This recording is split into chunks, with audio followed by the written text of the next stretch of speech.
Big ratio. But he said something, I think like this is something that we can see. Oops, yeah, I thought it was me. My bad. And you know what? I didn't really care. Well, I haven't had Zoom on.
It's okay to.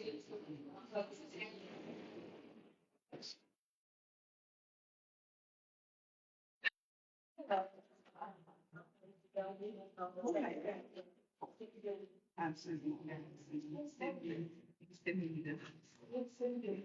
Yes.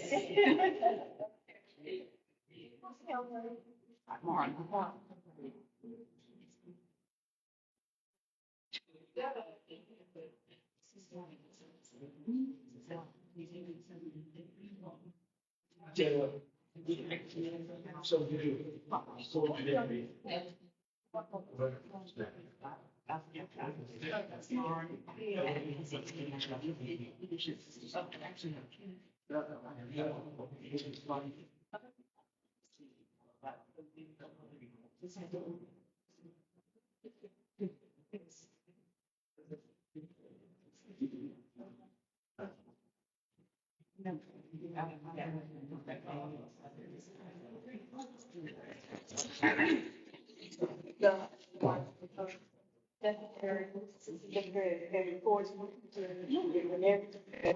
Yeah.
That's coming up. It is almost yeah.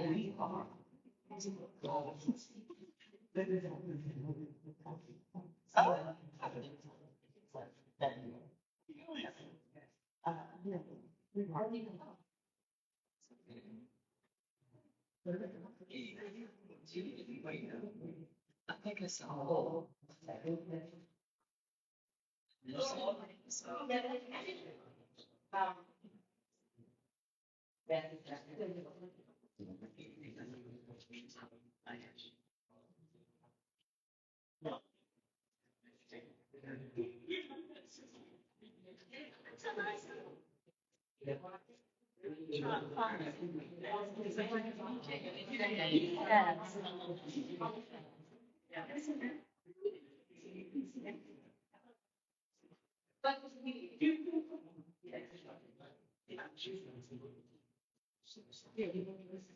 I thought was the only.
I don't. Is there any particular kind of spot? I don't think so. Miss Selby, is there any particular size she needs to?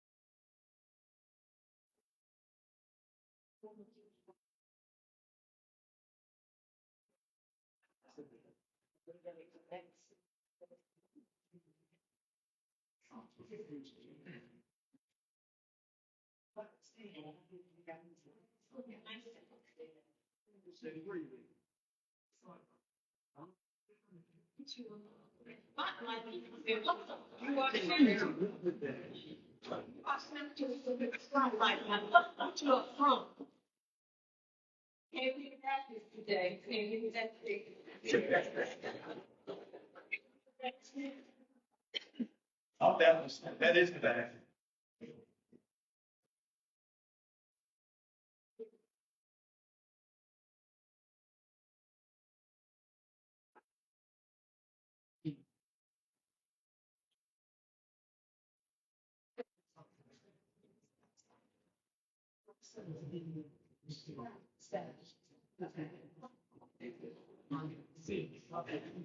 Better than people, right?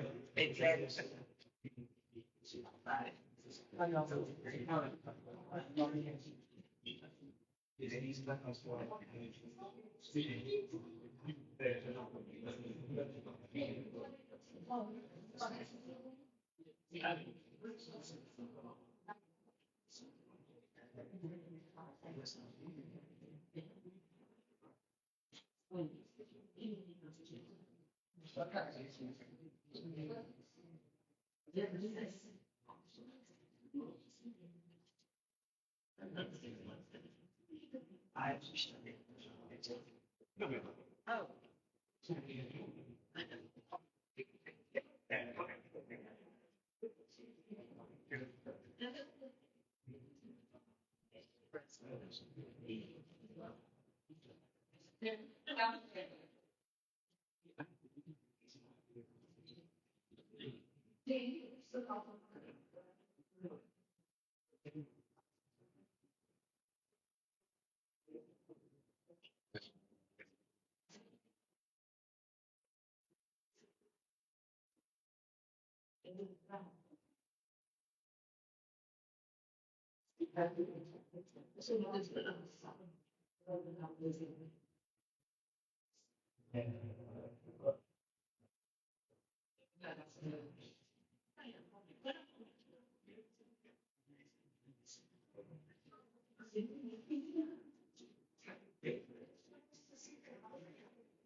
Is it at?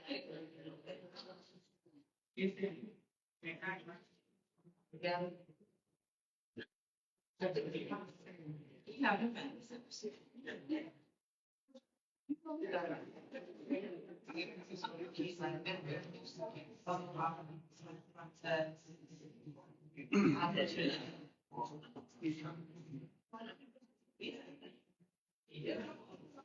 It's from 11.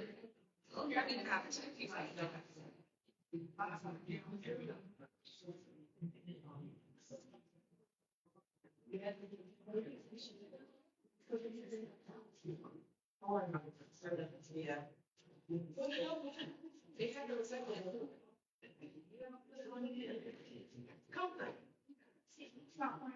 Right.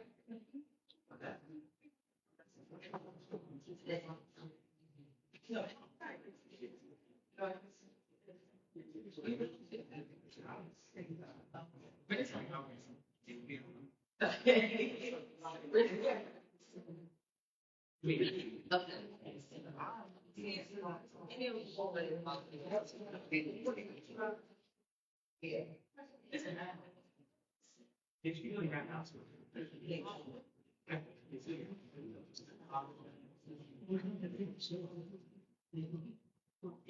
I was saying,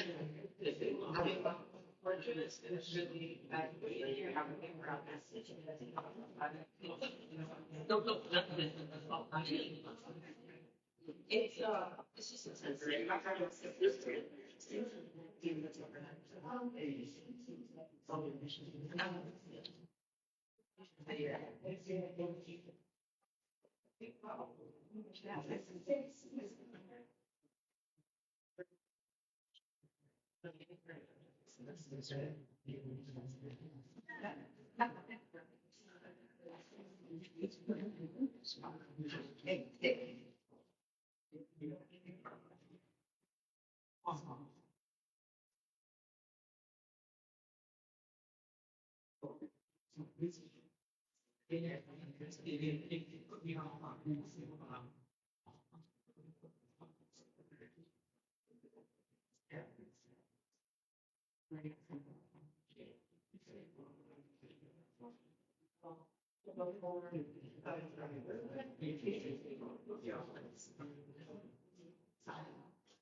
Just eating.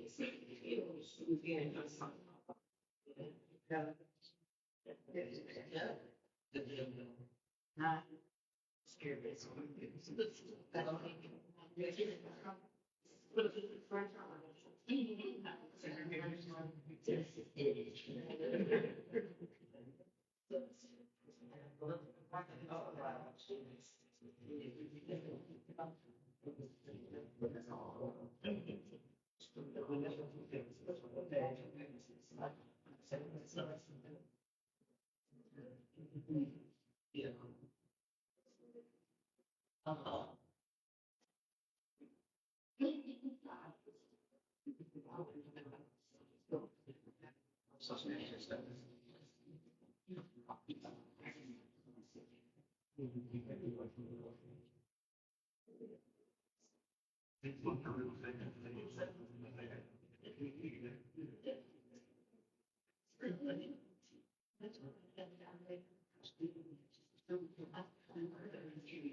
Get the pamphlets with the treatment, please, take that.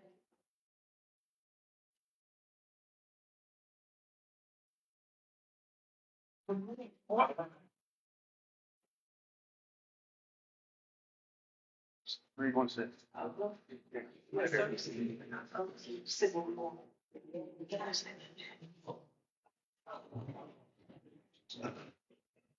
So you going to the ET festivities today? Yeah, we need to do breakfast this morning.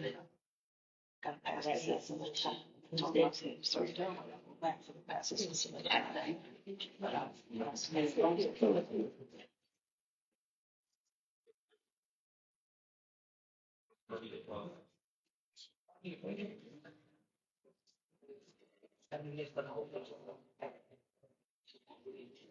Order. Good morning. Rob you from rural, residential, or urban, or whatever you want to call it, North Carolina. Access to our North Carolina Eastern Civic Group, membership, friends, and visitors. Indeed, it is a pleasure to stand before you this morning as your third vice president, welcoming you to another day and to another part of our journey. At this time, I will ask you to stand so we will have prayer.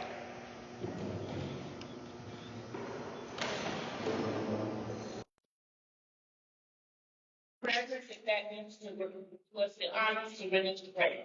With all heads bowed, Father God, we thank you for allowing us to Father God, we thank you for allowing us to be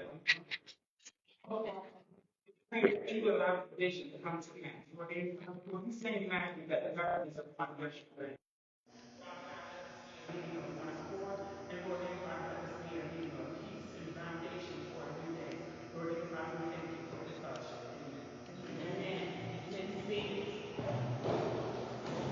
At this time, I would ask for a welcome from Mr. Dancy. If you don't mind, just say just a few words to welcome you in this morning.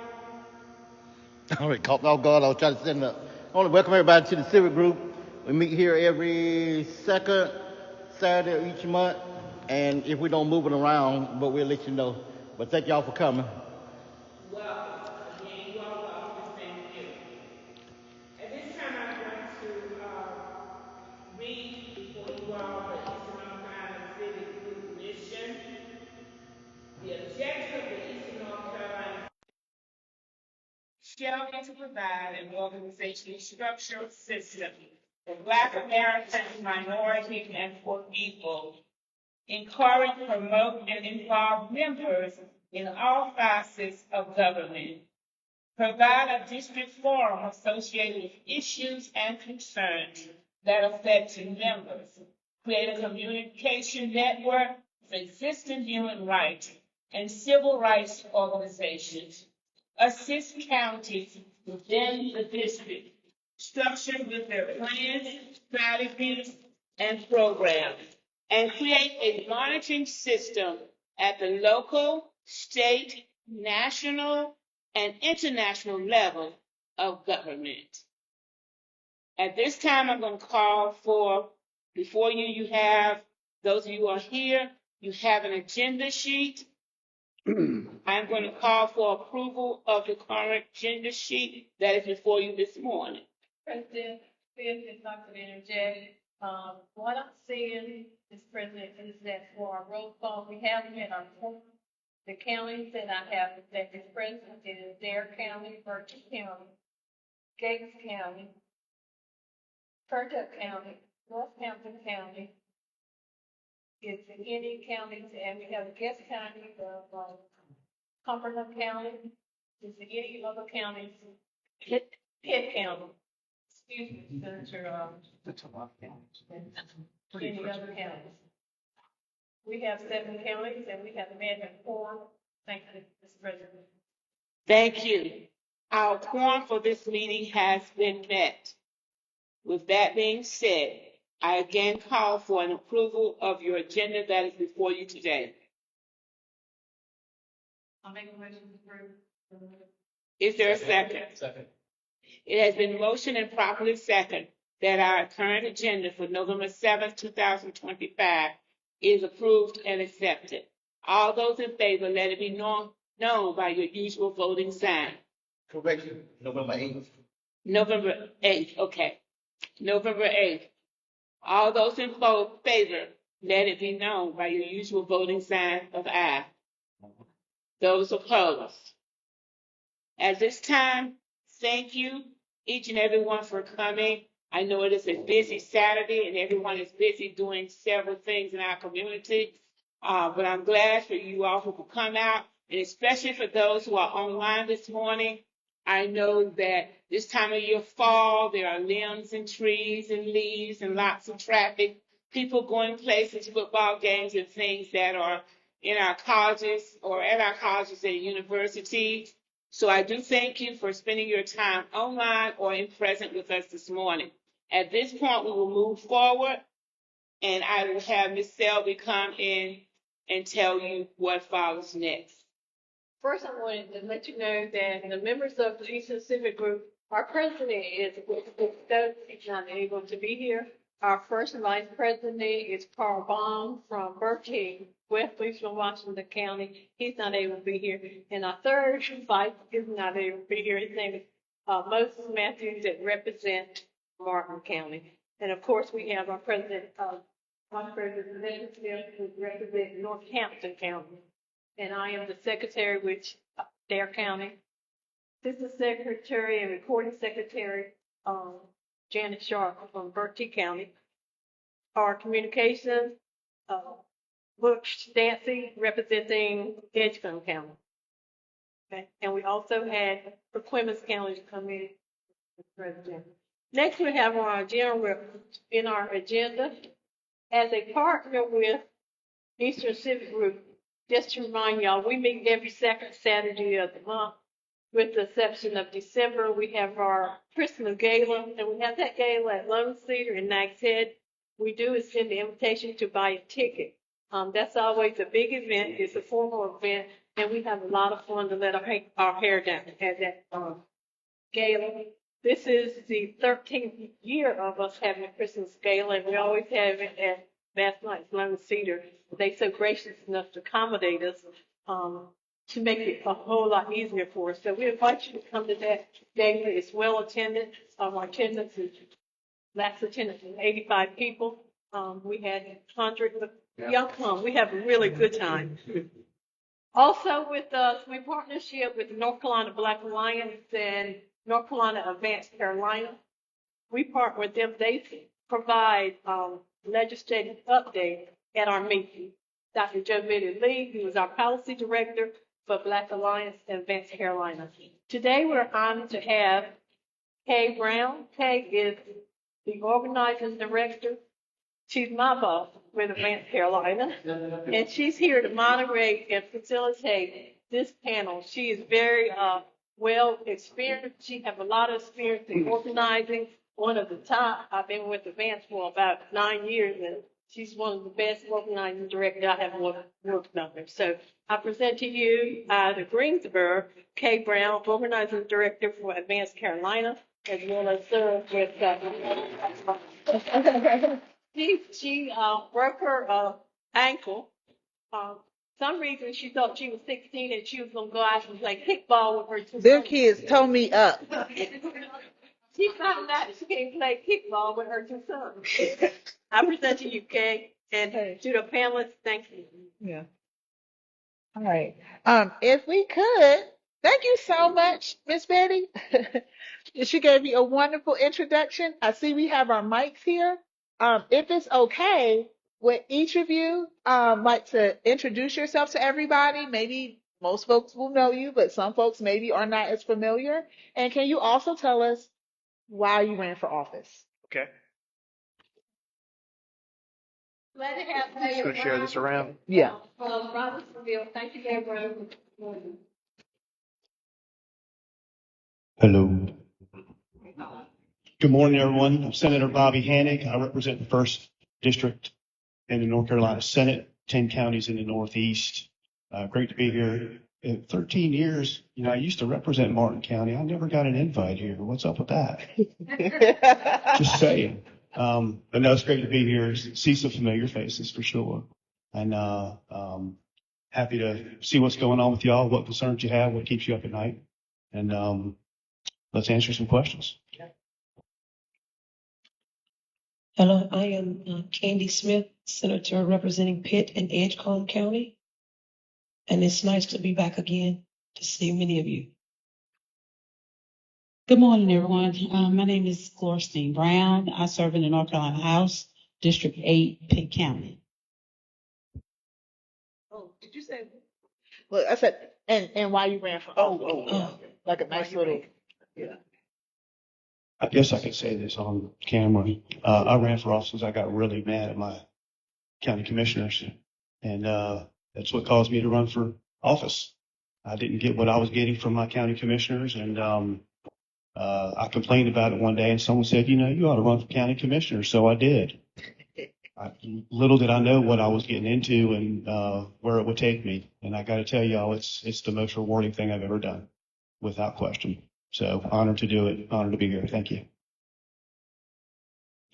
And when I first ran, I guess about 17 years ago for city council, I ran because someone asked me to run. They said I was already working in the community, and I said, run for what? So I ended up running for city council then. When I decided to run for state level, it was because I did not like the changes they were making when it came to the LME, MCOs, dealing with mental health. And I thought that it was done haphazardly. It was closing a lot of businesses down. A lot of people were not getting the services that they needed. I did make a visit to Raleigh, and I did not get the results that I thought we should have to represent the community.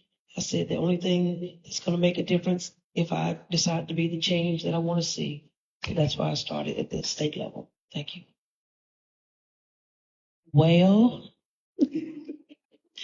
I ran, I got into this because I was, as I always tell people, because I was nosy.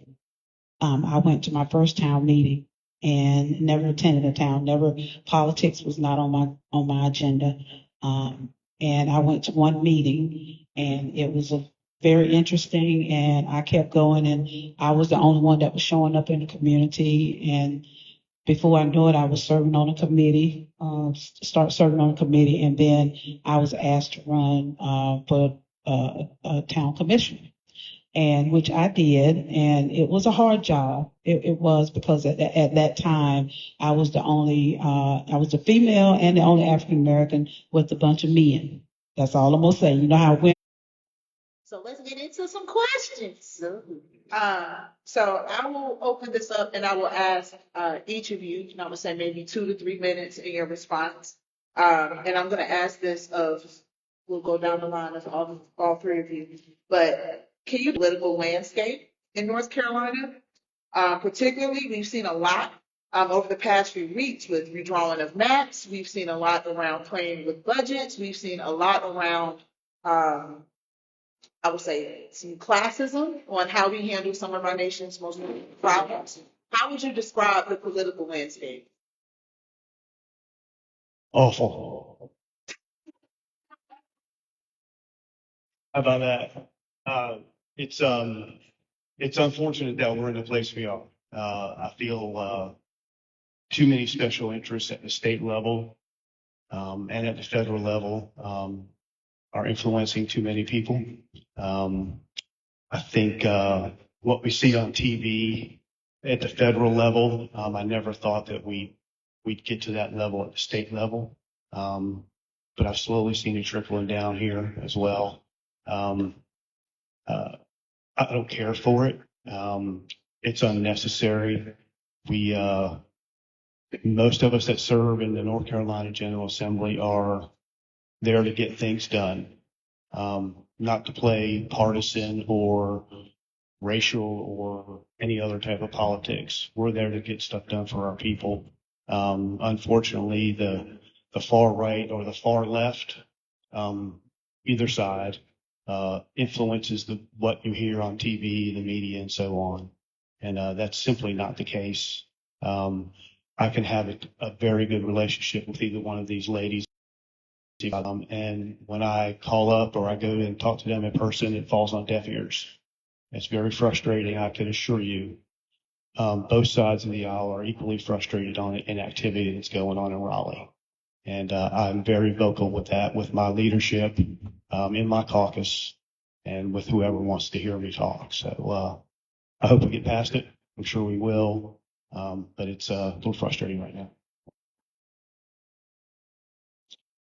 Speaking on the current state and political climate, they did send us over at least a mini budget that took care of the teachers, took care of law enforcement, and took care of some of this Medicaid rebates so we wouldn't lose these hospitals and things of that nature.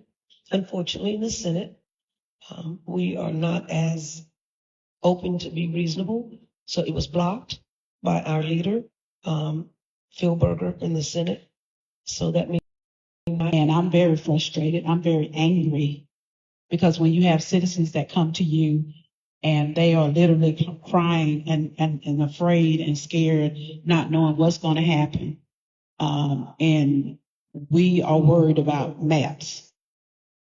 I mean, right now I'm sorry, but you got to call it like it is. And right now and when we run for these offices and we stand before people and we tell them that we have their best interests at heart. But then once the voters count and you're in the seat, then all of a sudden you change your mind and you do what you want to do. And that's not right. And I'm glad that the governor did call a special session for the 17th. And he's talking about Medicaid rebates. I really don't know if that's what we're gonna deal with. I have no idea. But I hope that we do get something done and let the people know that they are, well, anyway. Okay. It's very discouraging. And I'm gonna leave it at that. And I'll tell you that you can hold the mic if necessary. Can I make one more comment on that? I didn't address the redistricting issue. I found out 2 days before they did that we were going to redistrict. And my comment to them was, just because we can doesn't mean we should. The argument of, well, the Democrat Party did it for decades and decades and decades. Didn't make it right then, didn't make it right to this today. I told them I was, in what I'm running for, that I didn't need redistricting to win, that I could win on my accomplishments and what I believe in. And, of course, that fell on deaf ears, but it was unfortunate we did that. I didn't agree with it, still don't agree with it. So Now that was a big statement. I don't need you to redraw the lines for me to win. That's correct. The concept that people choose their constituents versus the constituents choosing their elected That's correct. is anti-democratic. That's right. That's right. Yes. Absolutely. And so y'all brought up some pieces on the maps.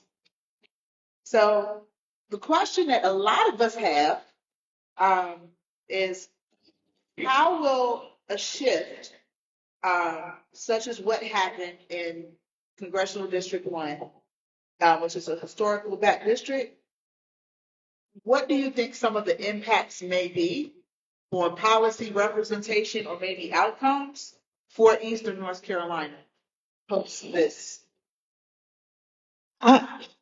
Okay. Let me say what I have heard. And I have been called to other communities that because of where the representation stands as of now, they already feel like they do not have any representation. They feel like they do not have anyone there for them that's going to stand for them. They feel like they're not going to be heard. And sometimes when you shift things around, and when people already feel lost and do not feel like they have no one to lean on, I think sometimes they have a tendency, things get lost in the shuffle. And so I'm saying that this is not from hearsay. This came out of citizens' mouths. That now we already feel left out. Now we're really going to be left out. No one is not going to hear what we have to say. What do we have to do in order to even get on someone's calendar? We go visit. They don't have time to talk to us. We leave emails. They do not return our emails. We make phone calls. They do not return our phone calls. So that is going to cause it now. Now with this shift and the way things are looking, because it tells you, let's see, how can I word this, guys? I'm not an English major, okay? So, I may be a little off the cuff here, but if they are already, with this, the way that the maps were drawn, and when I say without citizens' input, I'm not talking about that little 1 minute spiel that they gave people to come to Raleigh to get up in front of them and say what they had to say. That's not community engagement. Because if you really cared about the citizens and value their opinions, you would have taken the time to really listen, to sit and listen. But you didn't do that. You only did that just so you can say, well, we did have community engagement. No, you didn't. No, you didn't. So that right there alone let me know that if they are not being considered during this process, what is going to happen now after all of what has happened? So this is where the citizens are really going to have to push. And as I told a group of children just a few minutes ago, we're going to have to learn how to get on people's nerves. We got to get on their nerves. That's what, and I'm going to leave it. I'm going to let them, they got better at this problem. Now, you heard her say we're going to get on the nerves now. So when you see me up there and I'm getting on folks' nerves, You can tell them I told you. I'm following instructions. That's how you get it done. They'll move one way or the other. You got to get on their nerves. So if I understand, how will it shift the impact of policy in Eastern North Carolina? Well, it has truly affected the Black Belt. And that was no secret about where the Black Belt was, because the representation ever since we've had Eva Clayton has been minority representation. But that's because that is the Black Belt area. That's been minority individuals living there. So I'm never saying that someone white can't represent someone Black, and neither will I say someone Black can't represent someone white, because the process of winning your seat, when I won District 5, I asked for their confidence in me representing District 5, not me representing just Asians or just Blacks or just whites, District 5. And so when people call me or come to my office, I reach out to them, I talk to them, I interact, I return phone calls, we do constituent services. What we don't do is say, oh, you're Democrat or Republican, and then I can help you if you're Democrat, but I can't if you're Republican. We've never done that, and I don't plan to ever do that. It was really disheartening on October the 20th to be in the election committee and hear my peer, Senator Heiss, when I asked the question, he stated that he drew the maps himself with no help. And when he said that, I asked him, did he consult at least with any of the Democratic senators just to, get some feedback? And he said, well, I don't represent any Democrats. Yes. And I was trying to see if he even spoke to just any of my peers on the maps, but he proceeded to say, I do not represent any Democrats. And then he proceeded to name the counties where he represents, but no, he does not represent Democrats, and he did not speak with any Democratic member. That was disheartening to me, because I would never say that, and I don't think that should happen. Maybe because I came from the city level, our elections were nonpartisan. A pothole was a pothole. It did not have a D, or it did not have an R, or it did not have an I. It just had a hole. And all of us was driving over that same hole, messing up our cars and having to go pay additional money that we shouldn't have to. So I feel personally that when anyone runs to sit in a seat, regardless of who voted for you or who did not vote for you, you're responsible to be responsive to all those constituents in that seat, whether you're listening to their concerns and letting them know that you feel different. Because I don't feel the same way that all the Democrats in my district. I don't feel the same way that all the Republicans in my district. There's different factors and indicators that would cause us to vote differently based on us sometimes having inside information that other people may not have. But to just say I'm not going to represent a certain political party that's sitting within your district, that's a shame and should never happen. So I think when we start looking at Eastern North Carolina, people are very afraid. They were upset with the last election because when we redrew the maps, and so since 2020, this is the 4th time we've withdrawn the maps. Since the census, this is the 7th time we've withdrawn the maps. That's way too much. How you gonna have a 10-year census 7 times already? It's almost like we're drawing every year, right? So with that being the case, people were concerned about their representation. So they went to the polls to vote. And I heard people calling me saying, hold on, Congressman Davis is not even in my, I ain't seen him on my ballot. So then they start thinking the Board of Elections is cheating, which they're not. They're doing their jobs according to where the lines were redrawn. But if the adequate information was not sent out to say who is now in your district, who represents you, many people don't go to look at the State Board of Elections website and scroll down and say, oh, I'm now in District 3 or now District 1, or my representative is now Congressman Murphy over Congressman Davis. Nobody was really doing that. But we did not put that out. And so that confuses people. Well, we just voted on these maps. That means people will be confused again. And it was a few people when they moved the district from Congressman Davis, some of the portion of Pitt County, there was a few. But what you look at now, if you look at the maps, that whole backside has now been moved and shifted. It was from District 3 now into District 1. So you're going to have a lot more people confused at who they can vote for just because I have not heard us say at the state, we're going to take extra efforts to let people know that they have been redistricted. That's not happening. I've never heard anyone say it, and it's probably not going to happen unless us on the ground have to get out and try to tell our people. Now, you see how quick that happened. That was 6 days, and we got that map. And they were trying to do it to meet the deadline so we could still file in December. They didn't want to have to move our filing back to later. But now a lot of people you have to inform. That means now you are no longer in this district. You will no longer be able to vote for the person in district, representing District 1. You have to now look at District 5 or District 3. So people, when they don't know that and they go to the polls, they're confused because not everybody will pull up that sample ballot because not everybody knows to pull up that sample ballot. So it is very confusing. In Eastern North Carolina, we have a lot of people who are very disgusted because what they want is they want us to work together and get that budget done. I've not met people who agreed with every single thing the Republicans said, nor every single thing that the Democrats said.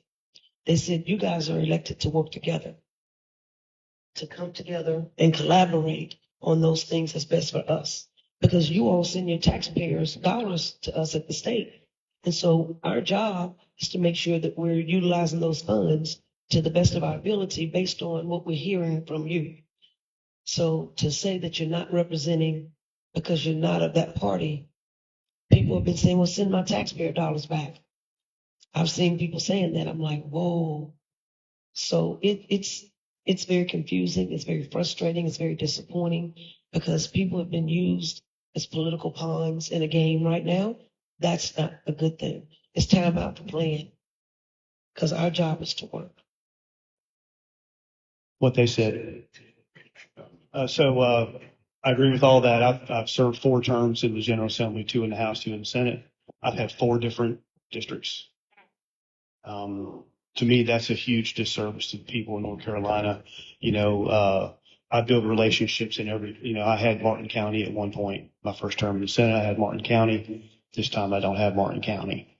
I built relationships in those counties. People know they can call on me. I'm going to respond to them. And then the next year I don't have them. But they keep calling because they know that I'm going to take care of them. Gloristine said it right.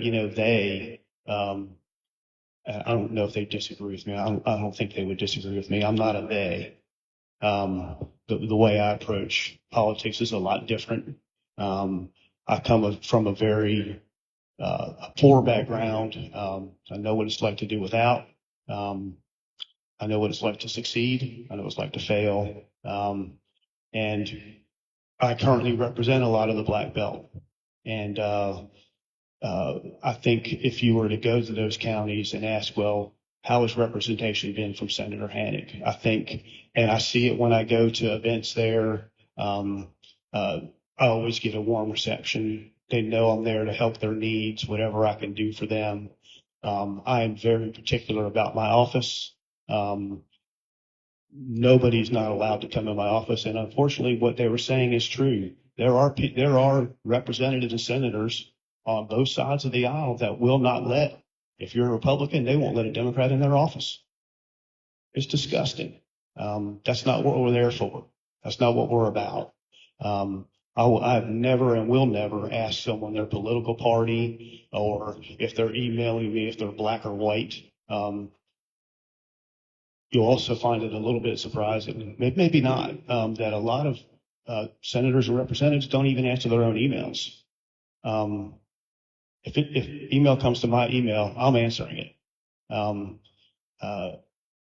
I know that happens because there are often times where I don't get a response from my colleagues because they didn't answer that. They didn't read that email. A staffer did. And you lose a lot when that happens. So I always invite anyone into my office. I'm always in my district. I'm always working for whoever it is. Meet with anybody, anytime. That's what we're supposed to do. And I guess that's about it for me. So, Yeah. and so the issue with the redistricting, like you said, it was 7 times. There have been times where, it's been, we've been ordered to redistrict by the Supreme Court, by our own Supreme Court. I think a couple times it was a Democrat Supreme Court, and a couple times it's been a Republican Supreme Court. Another time it was the U.S. Supreme Court. So various things are causing us to do this redistricting because of court cases, challenges, whatever. I agree. Let's do it at the census. But if a court orders us to do it, we have to do it. So there you go. In addition to the redistricting, as some of you mentioned, this session, we've had an interesting session this year. I'll say that. I go to sleep on one day and wake up and something's in session with an agenda and something else, right? So I would say that this session has brought us some of the most egregious policy bills, again, legislation that we've seen. To any one of you who wants to answer, how have state leaders been defending against these consistent attacks that we've seen on diversity, equity, and inclusion, attacks on our environment, attacks to education, and so many other things that are not the will of the people? I don't know how to really define the will of the people. I'm not really sure how to answer that question. So if the majority of the people that get elected are Republicans or have a way of thinking, is that the will of the majority of the people? Not if they redistrict.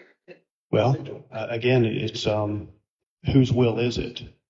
The majority of the people vote to elect people, and if the majority of the people vote to elect Republicans with a certain agenda, then that's what the majority of the people want.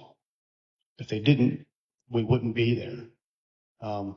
Do I agree with everything they did? Absolutely not.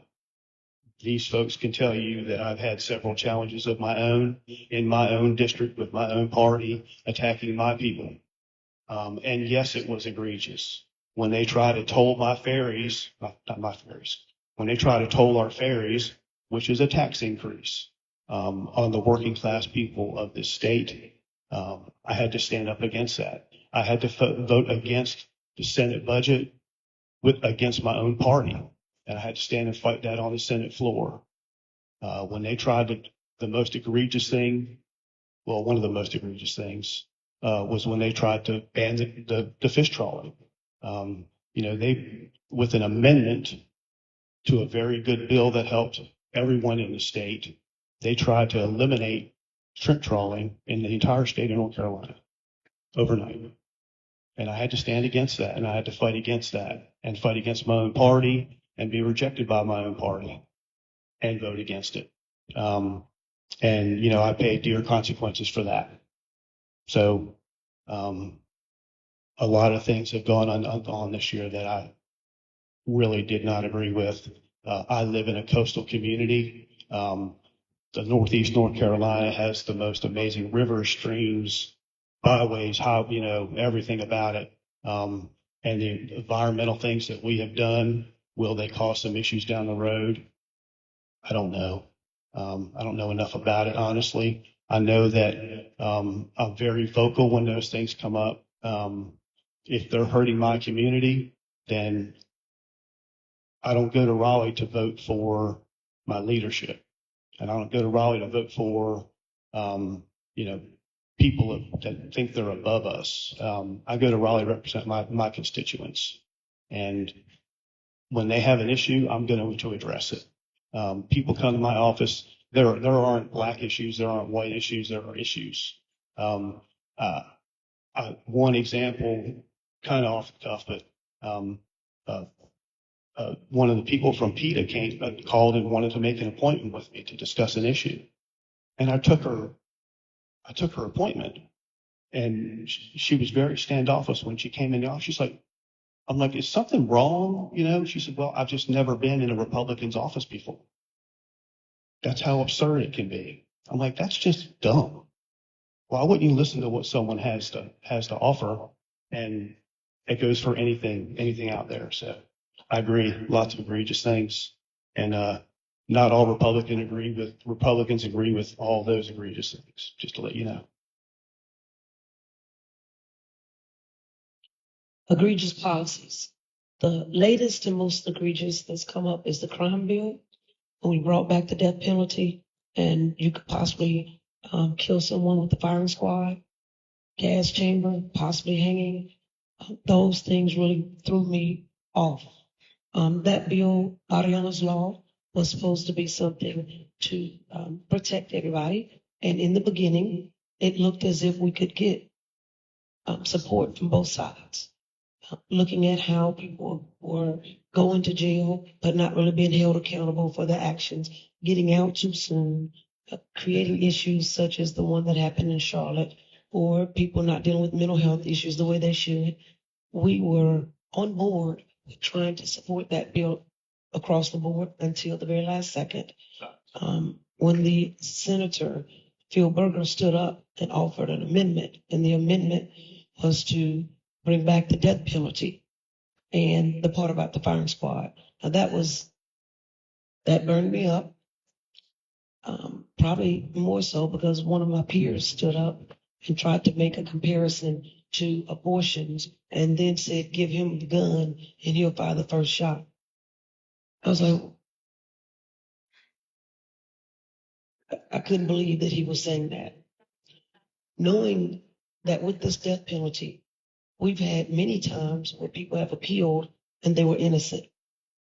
Many of them look like me. Some of them had already been put to death when they found that they were innocent. Yeah. And so now we're saying, well, we might kill you. You might not be guilty, but because we got you, we're just going to kill you. And just be okay with it. It's not good. We did have someone, Senator Blue, ask if he could, change that portion or take that amendment back. And he was like, no.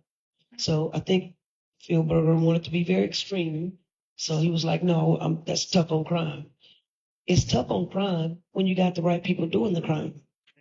It's tough on crime when you have the right process of people making the appeals and still being found to be the ones to be guilty and having the appropriate information, fingerprints, DNA, things of that nature. But we're not in that situation. That was very tough for me. It's even tougher when it was signed into law because we have 122 people on death row right now. And if we look at those 122 people, my question is, will they get the adequate time to make their appeals, those who are saying that they're innocent? In the East, in Pitt County alone, we've had at least one, two that has gotten out, that has been in jail for a number of years for a crime they did not commit. So we know Dante Sharp did not commit that crime, spent his life in prison. And then we had Darren Carmen from the Winterville area, went to prison for what he did not do, spent years in prison. So when we have situations like that happening too much, I'm not for the death penalty. I even offered legislation to get rid of the death penalty, make sure that we don't use it, but that didn't pass. But other egregious bills, when I look at the DEI bills, the reason why I find them egregious because there's an attack to me on Black. I sat on the floor and went through a debate, and I said, if we were taking away legacy, I can deal with it. And what legacy is just because I went to the school, now my son or daughter can go to the school without having the qualifications. Now, if you're telling me DEI means we want everybody to have the qualifications and not just because you're Black or brown that you get the opportunity, that means be across the board and do the right thing. That means on these applications to these colleges, take off the race. Let everybody have the opportunity. When we start looking at hiring and stuff, make sure across the board everybody takes off the race. Let them select the best person. That's not happening. And at one time, when the DEI bill came out, it even had that I can be impeached. And I say I, because I knew when I read it, I was going to break everything they said. Because I grew up Black. I was born Black. I'm going to die Black. So if I do something, then you say, well, that's against the policy. It's not against the policy for me to be Black. I'm sorry.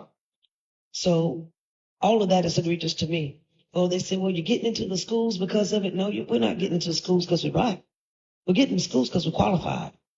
All it did was have you to make sure that you are now looking at the stack that you didn't look at. Because if you have a Bonquisha or a Kilo low, that don't mean that she can't do the work. If she got that 4.0, if she did everything she needed to do to get there, why would you not let her go there? She's not taking anybody else's place. Right. That is ridiculous to me. So we did it in higher education, we did it in elementary, we did it in government. All of that is ridiculous, but it creates fear. And then now people are afraid to do their jobs because if they do, somebody said, well, you did it because they're black.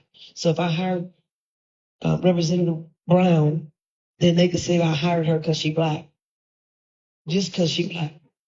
But if I hired Representative Senator Hanig, then they could say, okay, well, you did okay because he's not my same color. That's crazy because they hire white people all day, every day. Don't nobody say nothing. They hire their family, their friends. We have nepotism. Nobody says anything. But I hire somebody that looks like me. Why you hired him? Because they was qualified. You talk about mediocrity. So let's make sure that if we're looking at DEI, break it down and let's use it the right way. That's all I want. Let's use it the right way. And then opportunity scholarships. I only have one school in my district. Let me change it. No schools, rather, in Edgecombe that can use the opportunity scholarships because we don't have any of those private schools. In Pitt County, we have several. I represent District 5. That's a clear case that I can't just say, yeah, I like it because I got it over here. I live in Pitt, but then I'm not paying attention to the people in Edgecombe. They pay taxpayer dollars too. Their money now has to go towards something they don't feel good about. People have told me we want education. We want everybody to have that opportunity to have a solid education. Where it was started to be able to allow someone who was a minority to use the scholarship to go to maybe a private school, it has been flipped on its head. But those people had income levels that allowed them to get that scholarship. Now we've taken the cap off, and everybody and their mom and daddy and dog can apply for the scholarship. And so now it looks like we're trying to segregate the schools based on socioeconomic status, which is not good. Now, if we provided transportation to the private schools, I wouldn't have an issue because then everybody can get it and everybody could go. But to get it and not have a way to school, it ain't gonna benefit you. But if you got anybody that want to go to those private schools and you can get them to school, apply for it so you can get it too. Because if enough of us own it, they're gonna stop it. That's it. That's it. Y'all gotta learn the game. That's what it is. You're gonna learn the game.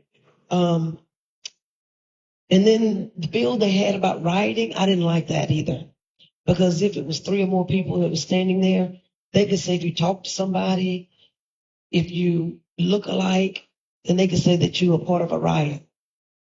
So we got to open our ears and eyes. I don't even like the gun bill that we put in. You can go into the schools with guns and let the teachers have guns. Some of them can't even, they don't need to have guns in schools because the kids are roaming around and can have access to a lot of things. And when you have one teacher and you have 25, 30 students in your class, anything could happen or someone can get a hold of your gun and then that's a problem. So if we already have a problem with people coming into schools, why are we not bringing it closer, the weapon closer to be used? I'm not okay with that. And I'm also not okay with us not doing the background checks and things we need to for people to have those guns. Do I have a gun? Absolutely. Do I have my concealed carry? Absolutely. Did I take my class and do everything I needed to do? Absolutely. Because I needed to know how to properly handle my weapon. I have a 6-year-old in my house, and I do not want to have any situation. But to take it off and say, well, they don't need it. They don't need no background check. Why not? You're talking about mental health. It's one of the major things that we have going on in North Carolina. And now you're saying they can still get a gun. It don't matter. That's crazy. So it is troublesome to me, some of the things that we've done that we've not thought through and we've not talked through. I do think even if somebody is in majority, you should still be open to have conversation. Therefore, the amendments can still make things better. If you recognize 90% probably now 85% of the legislation that we pass is unanimous. You don't see a fight on either side. It's the remaining small things that begin to be culture wars and blown up and to be big.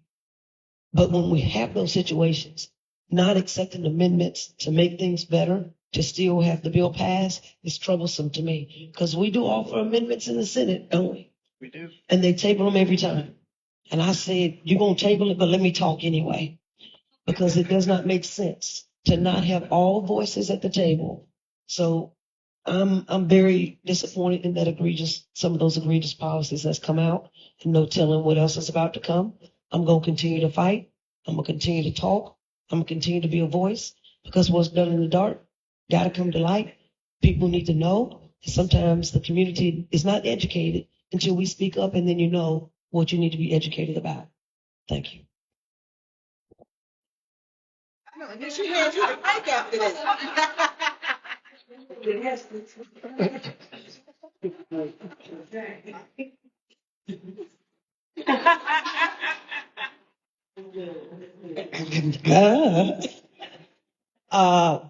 Yes, and yes, and everything that they said. Pretty much all exactly what they said. I feel the same way. I mean, just to real quick, because I know we've got time, but that the bills that Senator Smith, all that they talked about, I'm just going to say this, and I'm going to put it this way. I'm going to turn it a little bit. I'm very frustrated because this is my second term serving.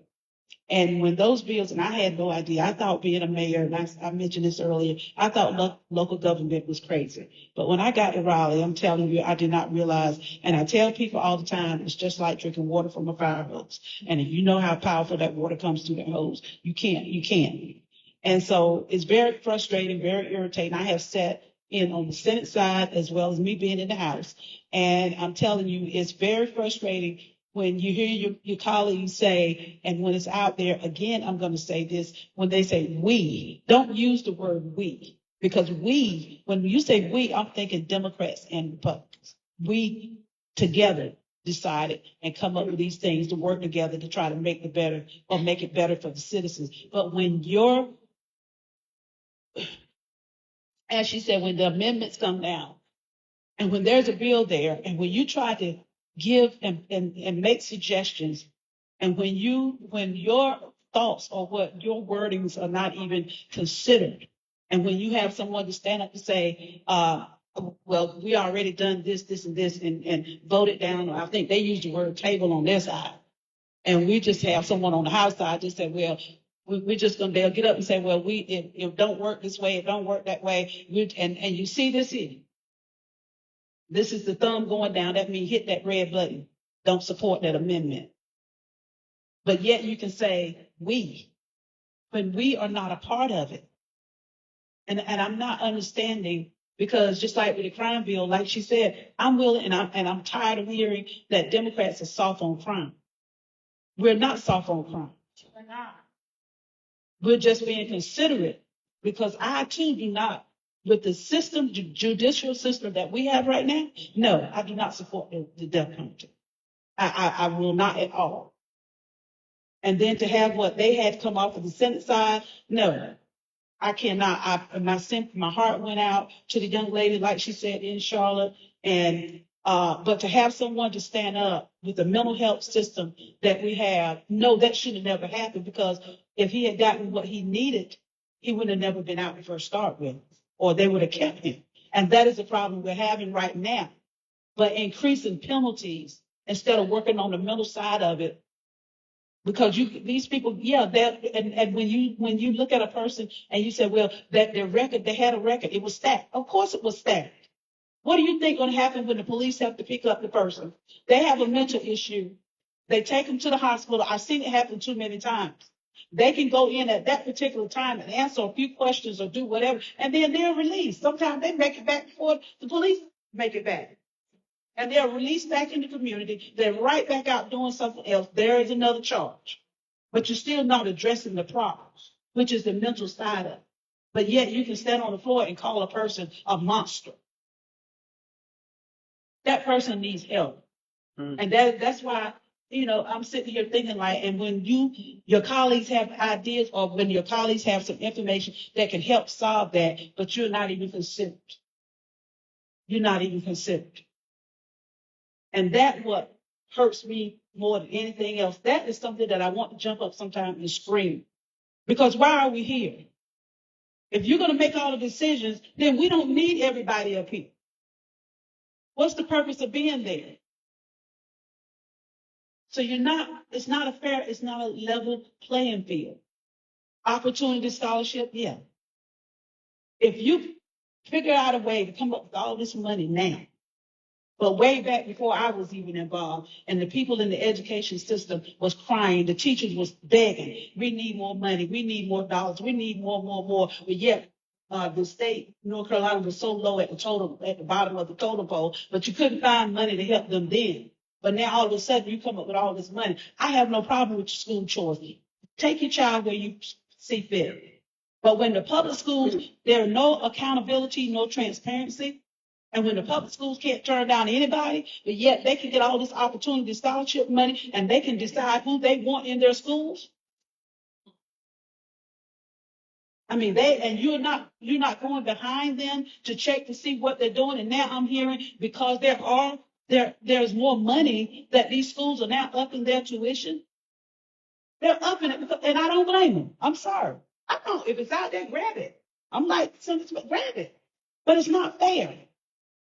But you're going to use poor children in order to get your point across so that you can justify why you're doing what you're doing, which is not right. Because it's not. And our poor children, because you're not providing transportation, you put in to give them the opportunity to go to the school, but how are they going to get there? So that's the kind of thing, this is the kind of stuff that irritates me, and yes, I do. Every now and then I have to let a tear fall because it's not right, but yet you can stand before people and say, one nation under God. What God are you serving? Because the God I serve do not do things like this. You don't treat one side better than you do the other. But I tell you what, he said, fret not of evildoers. And I'll leave it at that. We got mic drop moments.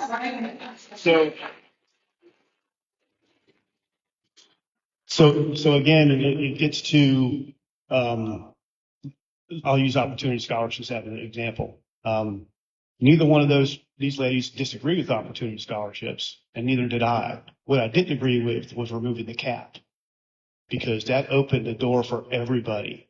And exactly what she talked about, I said is going to happen.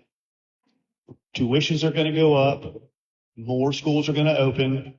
I don't have any, in my entire 10-county district, I have 2 private schools. That's it. I don't have any in my home county. I said, this isn't fair. When is it going to end? You can spend $500 million on opportunity scholarships, but we can't give teacher pay raises, to get up to where we need to be. Our state employee health benefits have gone up. Why are we not funding that instead of doing these things? I have an entire list, a myriad of the same issues. And in the House, when I served in the House, when we had amendments, we came in the House together, didn't we? Yeah, I thought so. If I have an amendment, I introduce my amendment, we vote on the amendment, whether it's a Republican or a Democrat. In the Senate, the rules in the Senate are designed so that the Senate leadership wins. It doesn't matter if you're a Republican or Democrat and you oppose something. The rules are set up for them to win. Again, that was extremely obvious when I was fighting my fights. Every single amendment that I introduced in 3 days, I introduced 14 amendments. Every single one of them got tabled. Not a single one of them was voted on, because the rules are set up for them to win. And that's not right. That's not the way politics is supposed to work. Every voice should be heard. If you have an amendment, if I disagree with it, I'm going to vote no. But it should be heard. When I served in the House, I chaired a couple of committees, and I would call my Democrat colleagues and go, they introduced the bill, and I would go, well, are you ready to have your bill heard in committee? And they're like, what? And I'm not talking first term members. I'm talking members that had been there for 2 terms, 3 terms, that had never had one of their bills heard because they were a Democrat. That's insane to me. One of the members came to me. It was her 3rd term, and she had never introduced a bill in a committee. And she came to me ahead of time and said, I really need help because I've never done it. And it's one thing to sit there and watch people do it, but to stand up there and do it's a totally different thing. And she was, I was amazed at how nervous she was, and I was just really amazed that she had never introduced a bill before, simply because she was a Democrat. Now, go back 15 years ago, when it was the Democrats were in charge, it was the same thing for Republicans. The pendulum's going to swing both ways. Everybody knows that.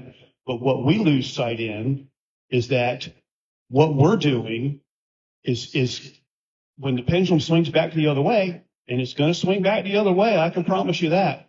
Where does that leave us? So anytime we're doing any types of these bills, they don't know because they're not in my caucus, but I talk about that. How is this going to affect us when we're not in power? How is this going to affect our constituents when we're not in power? And try to get them to consider that and not to go so far in a certain direction. But some folks are hell bent on doing that, and all we can do is try to fight against it the best we can. So I don't disagree with anything they're saying. I really don't. I know some might find that hard to believe, but it's the truth. So. And so before we close out, we have some amazing people that are here in the room and some amazing people who are online. Are there any questions that you all have for your representatives?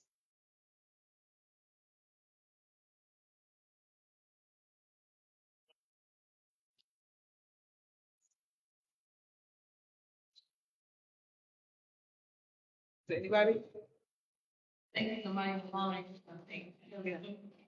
You may have to read it out. You want to put the At one microphone? point, I wanted to let y'all know, Mayor Jerry Promptly, he's online. I didn't hear what she said. Mayor Jerry is online Okay. from Parmalee. Okay. Excellent. Town. Excellent. Yeah, excellent. Right. So since we do not have questions, and instead of doing what did you? I was making eye contact. I felt bad. I didn't want to call you out bully, but the eye contact was like, "No, you sure?" Okay. Yes, Quinn. If you can introduce yourself and ask your question. Hi, my name is Kimberly Matthews from here in Martin County. My question is related to the redistricting and that sort of situation. If North Carolina had an independent council that was not Republican or Democrat led or held or equal or whatever, would that not alleviate the need for state and federal Supreme Court oversight? I can give you 2 answers to that. Our Constitution says that the General Assembly and the General Assembly alone does the maps, not an independent council of any kind.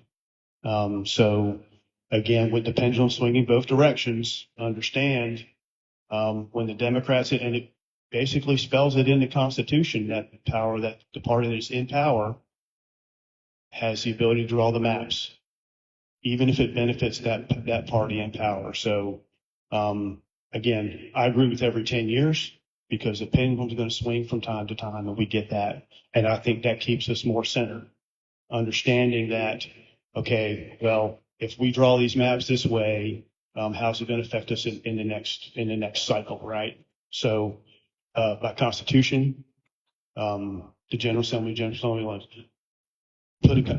I'd love to do a constitutional amendment and get people to vote on that. Who should draw the maps? I would absolutely love to see that. And that would really, and there is no such thing as nonpartisan. There's just no such thing as nonpartisan.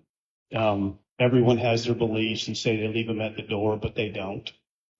It's not human nature to do that. So, but that's the rule. So that's the rule we follow. What was the second part of the question? I'm sorry. Would it alleviate the And that's for anybody to answer, so y'all can answer. Yeah, You know. yeah, y'all will chime in. And even the Constitution can also be amended. So That's what I'm talking about, the constitutional amendment. Yes, ma'am. So, Yes, ma'am. Yeah. I'll mention that in my undergrad days, when I was baby freedom fighter, I guess, I remember working with, I think at the time, NAACP Common Cause for on the campuses and pushing the independent redistricting commissions and things like that. It did not end up going anywhere with it. But I do recall some years ago that there was a really big push by some community organizations to push specifically for that. And then post that, we've gotten a lot of new maps. We've had a lot of court cases. We have a lot of things going on. So one of the things I will mention is the courts are important. We have some folks that are going to be on the ballot. We need to be asking some questions to these folks. We need to be checking into what it is that they're doing. And the momentum that we had around the municipal elections show that across the country, but especially in the state of North Carolina, that people are sick of it. They sent in a lot of new leaders across the state. On a local level, it was like a call to action and a response, right? This upcoming cycle, we're going to have a lot of other folks that are coming up for re-election. So one of the things, like, and then if there are any other questions, I'll do it. It's part of like the cool down and wrap up is politics works and democracy works as much as we are willing to participate and actively. If you're in this space, you are probably that individual that's going to take this information back out to people in your community. Now, I've been in some spaces where some people are very distrustful of government. Their elected officials can tell them something, and they're like, I don't know, I don't trust it. But if you're in the space and you have the relationship, they will know and trust you. When you tell them, no, I have looked into this, what Senator Smith said is absolutely correct. What are we going to do about it? If we elect folks and leave them, we have also failed democracy. So it's up to all of us to think about what was said here today and what does active support look like? What does activation look like? I'm one of those cousins that we go to the kickback, so I'm turn up with a little bit. So look, like to be social if you can't tell. That's why I'm injured now with the Achilles tear. Too social. But when it came time to tell folks, you need to vote, you need to do this, you need to do that, people sometimes think the only way I do that is in my role of capacity at North Carolina Black Alliance. How Black Alliance even knew I existed is because I was moving people on the ground in my communities and in others and activating new leaders. So the next time we have them here, there's going to be a new set of folks that I want y'all to bring in with you so that when they say they don't trust government, nobody shows up, my mayor don't care about me, this or this isn't that, you challenge them. When I go to this meeting, you come with me. And we're going to unpack it over lunch. When I go to this commission meeting or redistricting this or this, that, I need you there with me. And challenge your family, challenge your sororities, fraternities, challenge your community members. A lot of people are hurting right now. And it's not just our elected leaders that are here to solve problems. We have to do that with them, even in a personal capacity. My folks back home love me, right? But they know what I do here. They should know more, but they know what I do here. But if they don't follow certain things just because it's here, it's that established relationship. You don't need a title for that. You don't need a job and movement for that. You don't even have to be elected to do that. But when you activate, your people around you will activate too, right? So, are there any others? My brother back there from Dimmins? Can I add to that real quick? I totally agree. And so what I found troubling across the board is, I don't know about the rest of the country, but I know Northeast North Carolina, the voter turnout in these municipal elections was the lowest it's been in decades. 10, 12, 14% turnout. That's absurd. You got to have your voices heard. If you want to change, make the change at the polls. I don't care who you vote for, go vote. Because that's the only voice we have. So I encourage it. Again, absolutely blown away by the low turnout, and not just by one party. Both parties, nobody was engaged. Truly disappointing. So. And I'm just going to say, as my closing remarks, she didn't tell us we had them, but I'm going to take them anyway. Oh, we're coming to it. Oh, now you know. See, what we got to do is we got to teach Kandie to come out of her shell. I mean, that's just, if she would start being a little more vocal, we get a lot more done up there. So, come on out anytime you're ready. I'm ready. Just talked about the independent redistricting. Same thing. We did ask about that. It was offered as an amendment. We got the same response, that it was part of our job as the Constitution. But it can be a constitutional amendment, like you said. But with the party that's in control, trying to make sure they get the seats because they can change it because it's partisan, they're not going to do it. So the question would be, if the Democrats were in control, would they do it? And that's why people are wanting something independent. Either way you put it, it's hard. It's hard. I just think when it's so extreme like this, it's crazy. But in my closing remarks, I just want to make sure that I say that it is important for us to come to the table. And if you're not at the table, you're often on the menu. So if you feel like you don't have a seat, bring a folding chair. But get in the rooms. Hear what's being said. Give your feedback. Take the information back to your communities. Because when we do that, we're reaching others. When we don't do that, we're keeping all the information to ourselves and people are just complaining. It's time out for complaining. Because if it does not happen for you, it will happen to you. Thank you. See how quick it was? Quick. This lady is off the chain. First of all, I'm just going to say, first of all, thank you for having me and having us here. And I just want to say that everybody, yes, I'm frustrated. I'm aggravated. I'm irritated. I'm agitated. I'm all the taters with whatever there is on the table. But at the same time, I got to keep fighting. I look every day, my grandchildren, her grandchildren, anybody, everybody, black, white, blue, green, whatever. We got to keep fighting. And it doesn't, it doesn't look good right now. But most of all, and I'm going to say this, and I know we're not in the church setting, but I am who I am. But we got to pray. Come on now. The first thing we got to do is keep praying. We got to keep God first. And somehow he has gotten in the back of us. But if we keep him first and follow his guidance and and what he has for us, you know what? It's going to be all right. We may not, and we got to stop allowing things to get us sidetracked. Because one or two things can get us stay focused. I'll say that. We got to stay focused. Because when we don't stay focused, little things can start happening. And if you're over here looking at all of what's going on, things over here start happening. Then when you turn right, you say, I didn't see that coming. So we got to stay focused. I say go to the polls. We got to get out. We got to keep pushing about voting. You are the power that we need to make the change in Raleigh and in D.C.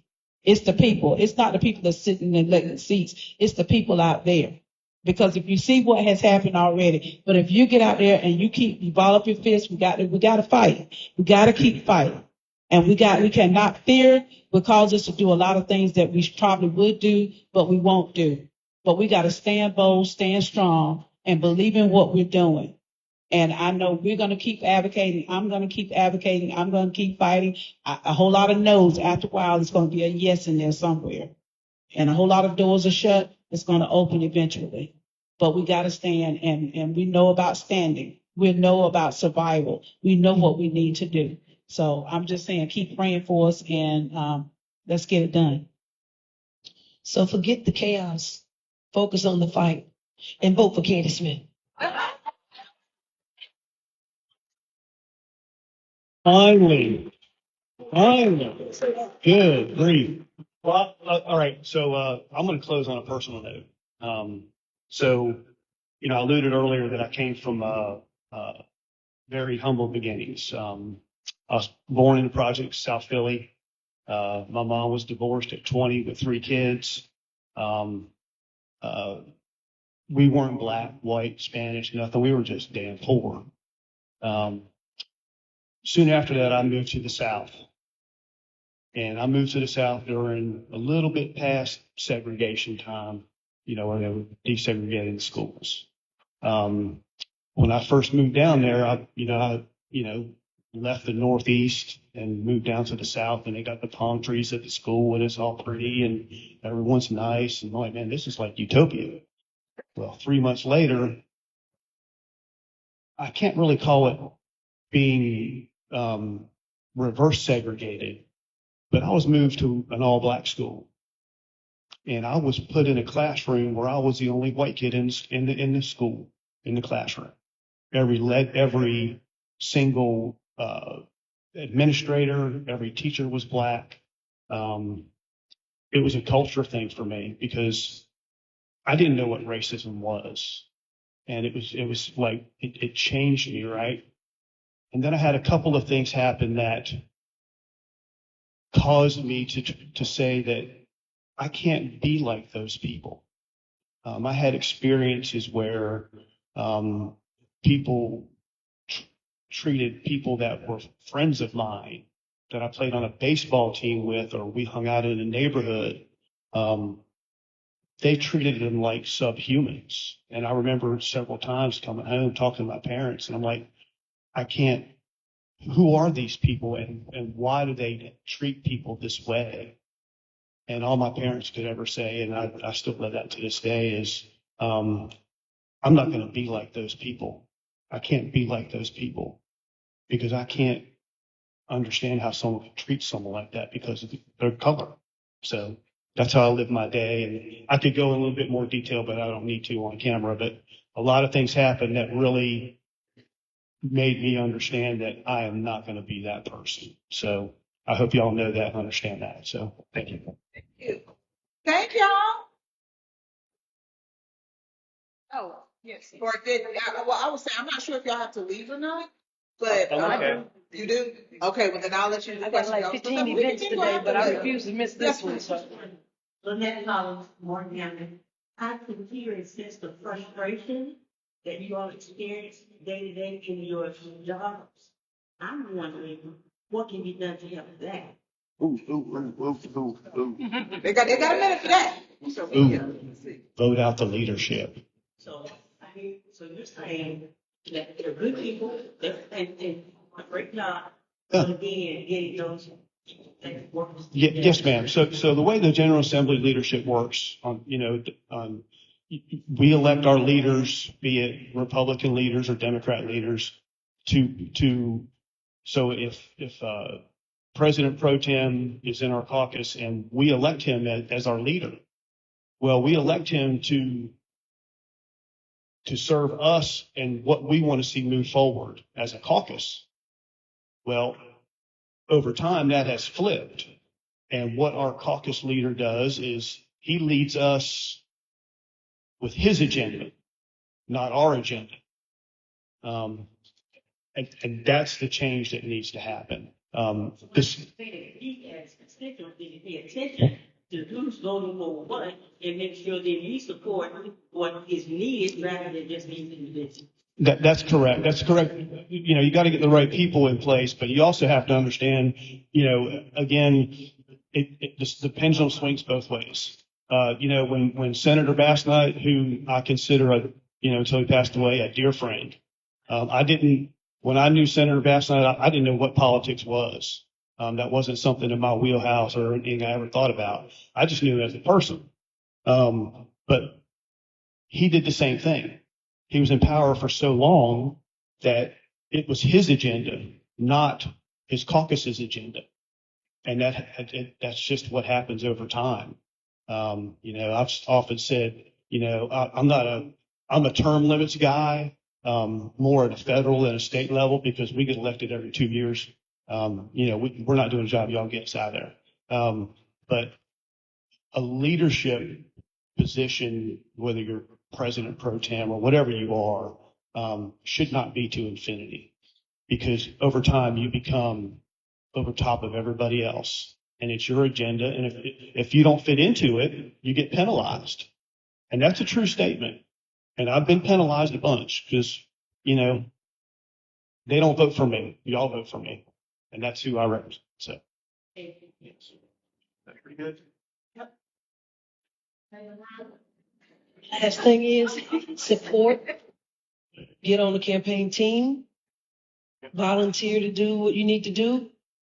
Make a donation. It doesn't have to be $1 million. Grassroots is $10, $20, $25, $30. You know what I'm saying? Sometimes we forget that we can do these things to help.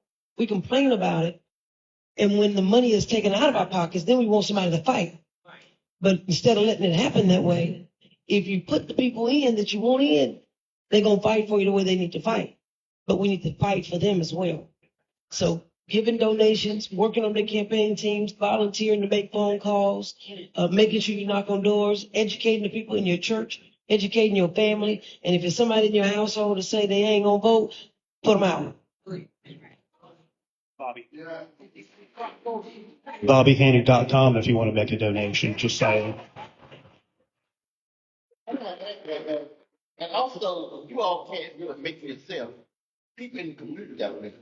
You know, you can't just say yourself all the time. That's right. That's right. People listen to people. You know, I have people trying to discredit my leadership. You got to speak up. If people, y'all people don't say this like that. We got to be the ones that speak up. And Mayor Brown, I know that folks are getting ready to go. Did you have a quick question? Yeah, just one. Good afternoon, everybody. I just wanted to say thank you to the panel here, especially Senator Hanig, because he's the but you know what? He worked hard for Martin County, and these individuals don't even represent Martin County, but they're here. So you need to support people that show up for you. Right. Okay. Not saying that the other ones couldn't be here for whatever reason, but I'm just saying support people that show up for you, that work hard for you, regardless of their Republicans, Democrats, Pitt County, Martin County. We know people in Pitt County that can support those individuals that represent Pitt County. Support them. That's all I'm saying. Something y'all need to understand is we're not districts. We're Eastern North Carolina. We're a region, and it all comes together. So understand that. I want to say one more thing. Also, a representative got to understand it's not about them, it's about people. That's right. When I joined the NAACP, most people join the NAACP because they have issues. I joined because I want, and I was like, back in 92 to show you how old I am. But I joined the NAACP to be a voice for the elderly and the young folks. So it ain't about you. So when you represent other folks, you got to put yourself in their position. Now, I never wanted to do nothing. I don't have to do what I do. I have mom and dad, they work a couple jobs with us, we farm. I get everything I want. I don't have to do what I do. But I'm out here trying to be a voice for those that are afraid to speak up. And that's what we got to do. We got to do the right thing. It don't matter who you are. You got to make sure that people are taken care of. That's what we're supposed to do. And that's all. I want to say something. Y'all don't have not one of these questions we ask y'all for. Go ahead. Hey, hold on a minute. That's one of my constituents. Okay, you better stand up for 'em. I am from Currituck County, and I said with her about Bobby. I used to work with the school system. I retired there. And whenever we needed something, we knew we could get it. We would call Bobby, and Bobby would work it out. And we were very thankful for him and to him. So he is a good person, regardless if he's Republican, Democrat, whatever. It doesn't matter, but I hate politics. And also, can we thank Ms. Betty, the Civic group, for putting this faith together?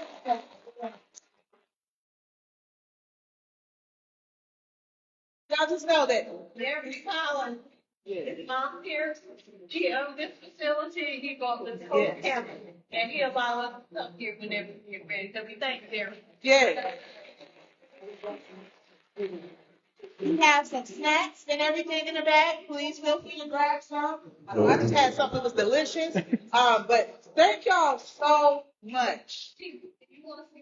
Or is there, I'm sorry. Well, look, my section has concluded. I'm going to yield back to President. Thank you so much. And while they transition, I'd like to say something about the owner of the building, Terrence Collins. Because I was member of the NWC back here, he was in the Youth College Division, and him and some others, I'd like to see these young brothers doing some things. We got to support them. Again, thank you. Especially thank you to the panel.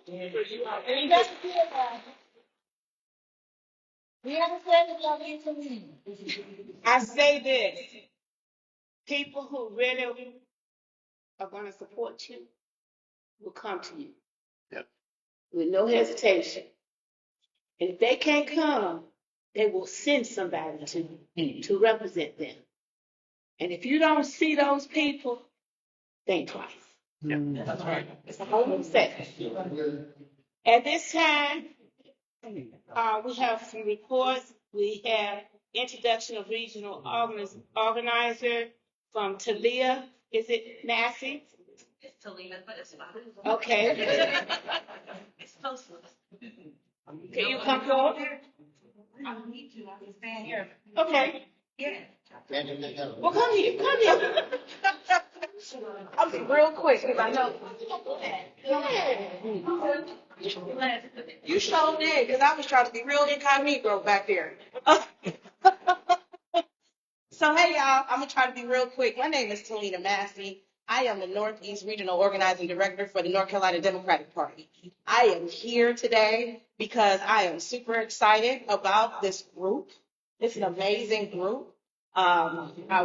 Wesley Stokes told me about it, and I have seen many of y'all and some of our mayors and county chairs and volunteers in here. So I'm just excited to be with y'all today. Really quickly, y'all probably ask, what does the regional organizing director do? I'm gonna tell you what we do, because I want to answer so what does that have to do with me back?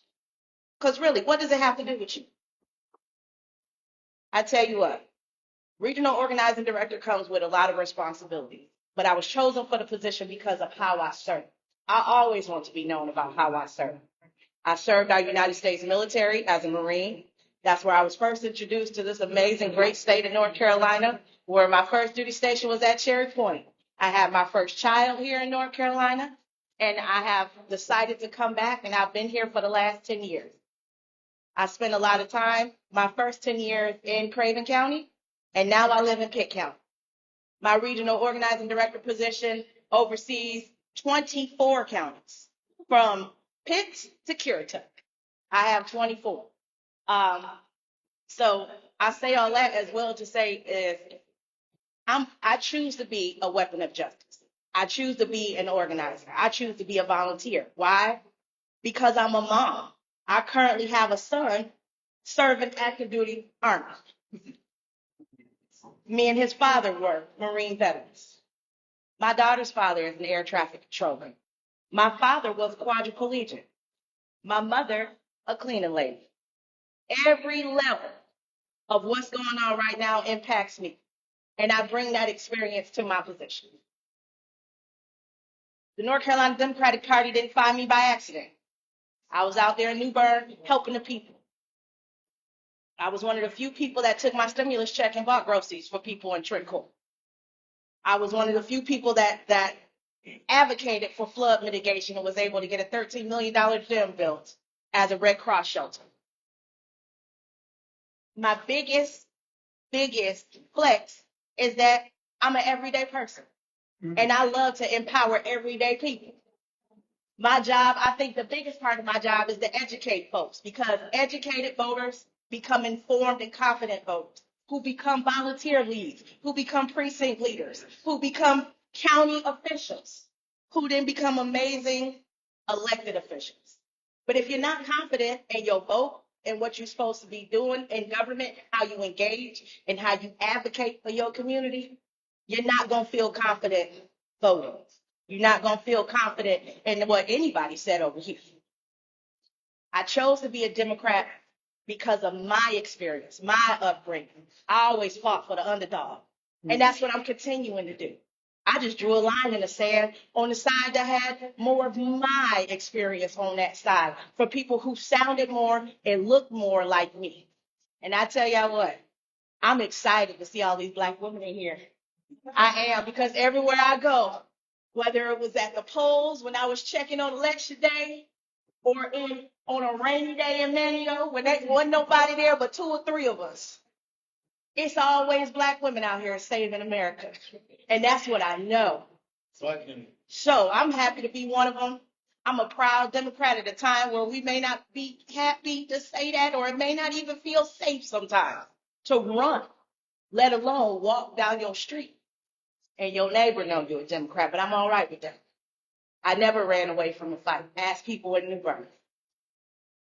So if you need me, especially citizens, elected officials, they know, they can call on me, Kandie Smith and everybody else. I'm a weapon for the people. Give me a target and let me shoot.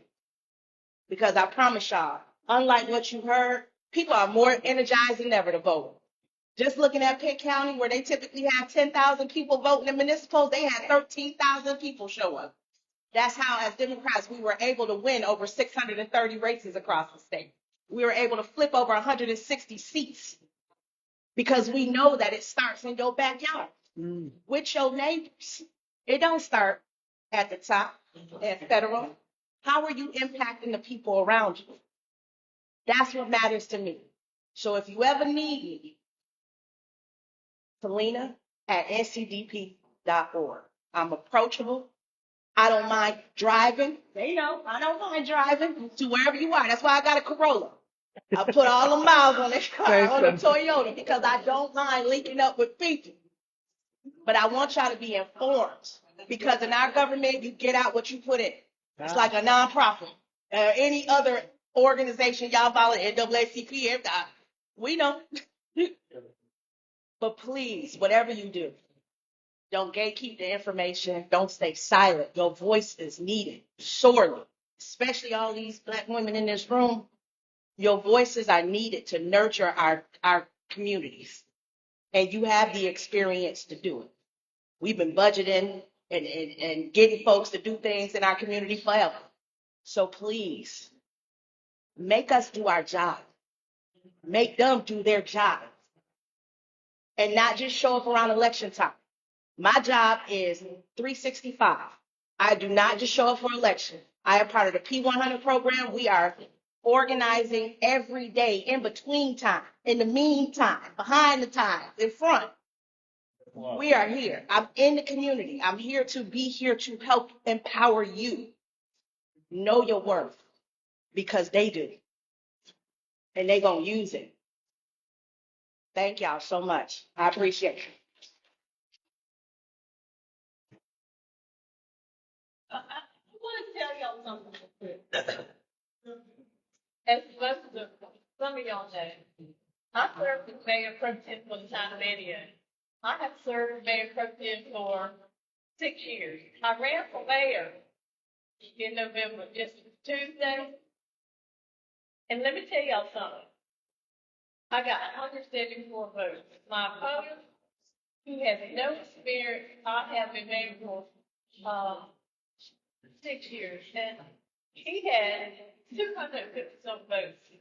He did not canvass. He did not do any advertising. I consider it a call to white action. I only have 174 votes. I ran a clean campaign. I ran a respectful campaign. But I will say that they pulled the race card and they need a call for action of white people. At best, the communications campaign manager, James is not going to have. But that tells you where we are. Yes. Leave it there. Can I say something? I just to piggyback off of what Ms. Selby said. Oh, it's imperative that we put power back into the ballot. I can't tell you, when I was in Manio, I'm a military brat. I was born up north. We were voters. We were voters for change. Any little thing we voted for up in New York. We didn't want to see Hudson River with bodies, and we voted for it. More police officers, more FBI agents. But Miss Selby will tell you I'm very big on numbers. And I went in and asked, I said, how many voters are in the town of Manio who are active or inactive? They couldn't separate them for me. They told me 1,400. Okay, no problem. 1,400 in the town of Manio. As Miss Selby said, less than 500 people came out and voted and chose their mayor. Her opponent got 259 and she got 174. The power of the ballot in some of these towns and some of these local races is not transparent enough. So the people don't vote. And the reason I say that is because here you have a town that has early voting. The polls close at 3 p.m. on Saturday, no voting on Monday, and early voting is not displayed for the candidates to see who's in the lead. That is your time to regroup.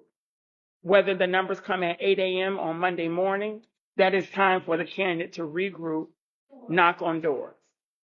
It's imperative that we put the power back in the ballot. Growing up, I remember hearing about the Electoral College, but we didn't see much about the Electoral College really until it started getting shaky with Barack. That's when we really started seeing that. But in order for the Electoral College to work in our favor, we have to deal with what's in our backyard. What's in our backyard has to echo what we are as a people, who we are as a people. So I was talking to Miss Selby during this campaign, and I'm a church boy, I'm a preacher, and God gave me a vision. I'm going to run with it. And my vision is going to be voting, because a lot of people don't understand where their ballot lies or where their voter registration is inactive, active, if they're registered or not. We had someone walk in there, and because their address didn't fall in the town, they turned them around. No, that's not your job.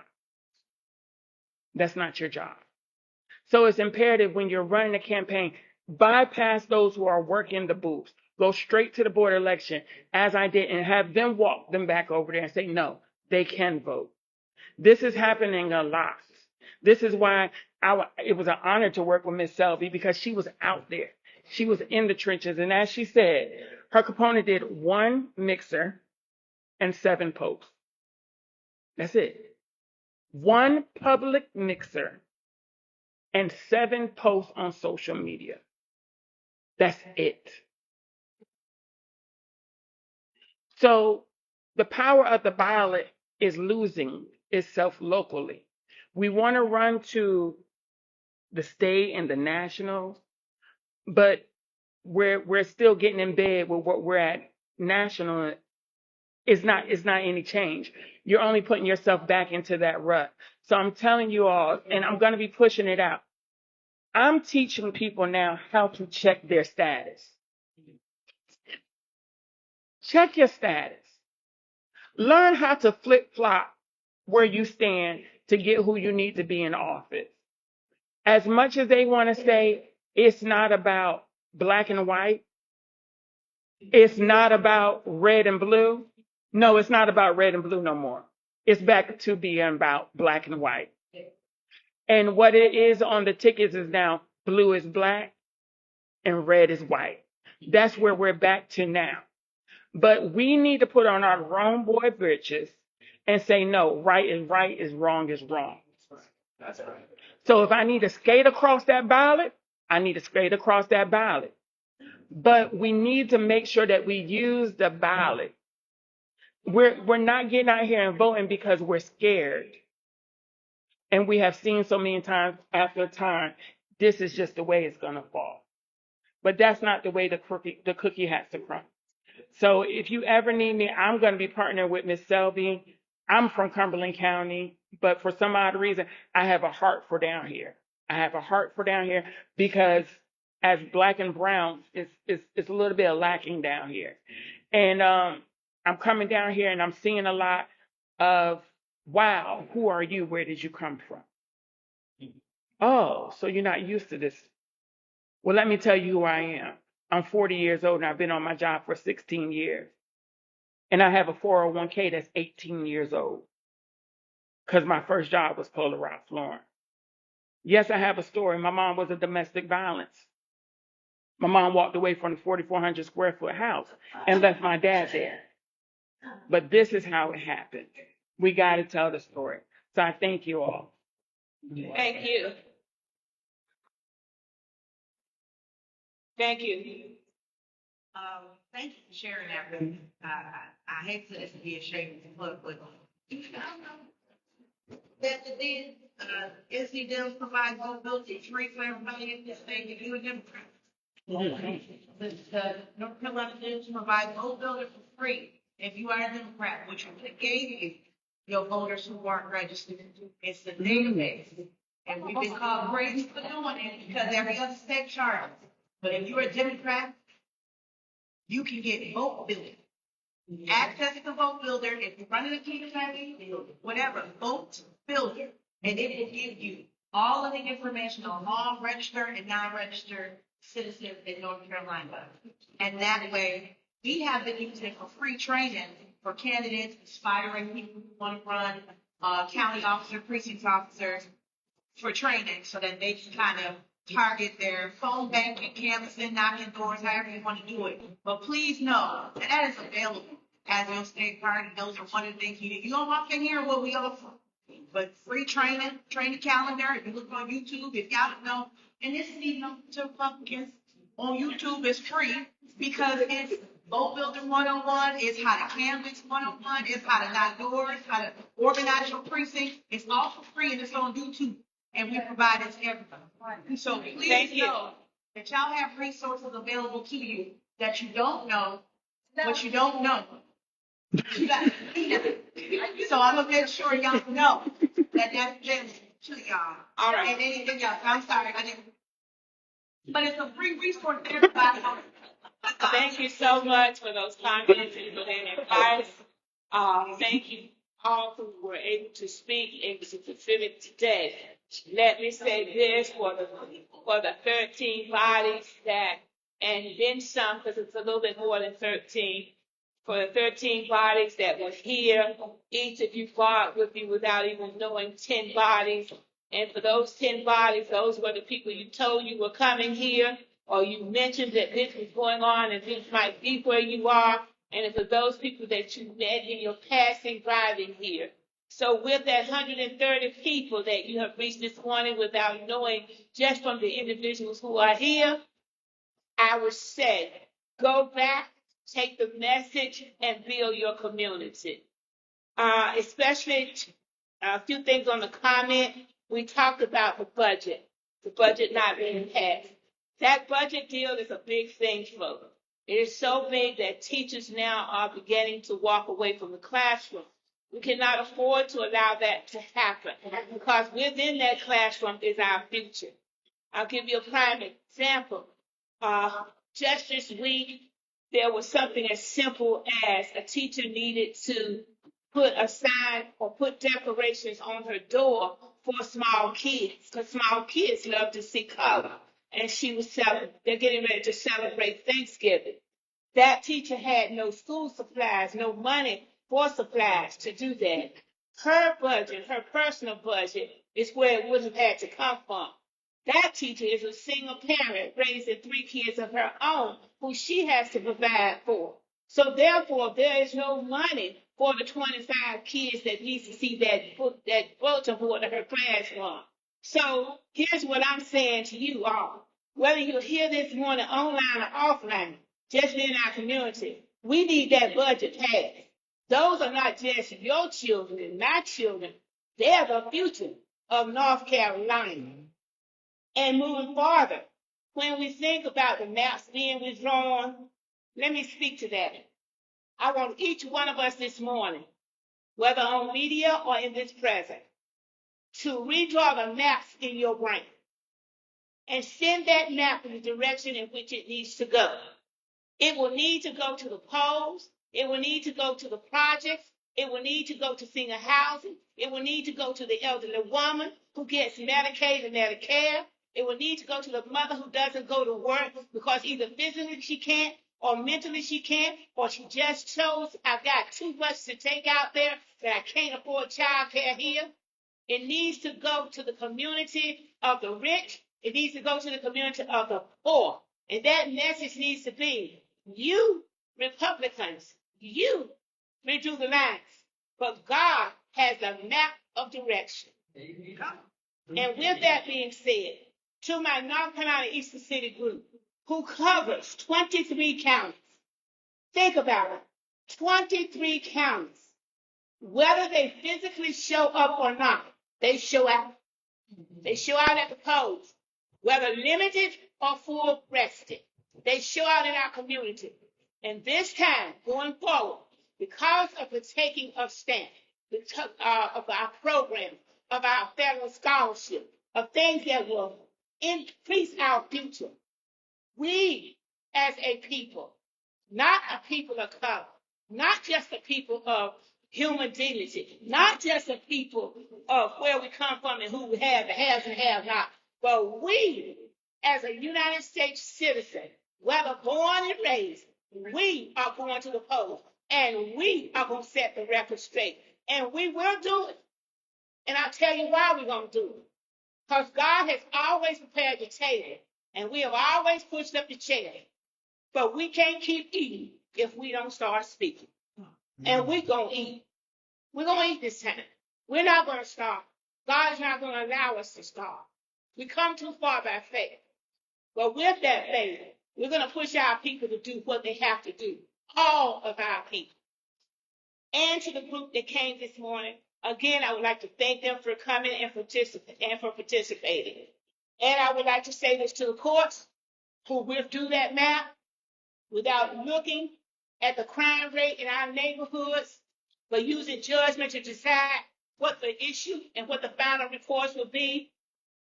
You got to go back. To the courts who said we're going to drive this one left and drive that one right, you got to go back. Why do you have to go back? Because those maps were thrown before the courts came into existence. Okay? Read your history. Get to know your legislation. Not just what's been put in lately, but go back to the 1800s and review where you started from. And if you need to start over, start over. With that being said, there are some dates coming up with this group that I really want to emphasize. In our announcement, we have a Christmas banquet that's coming off December the 6th. It's going to be at Bass Night, I believe. And the tickets are $50 per person. That is a wonderful Christmas banquet that the Eastern North Carolina City Group puts on. It is a glorious time of fun, food, friends, and just good communication. Then we have an education summit that's coming on January the 10th. The location still is to be determined.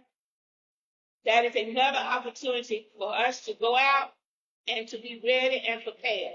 Put your boots on the ground.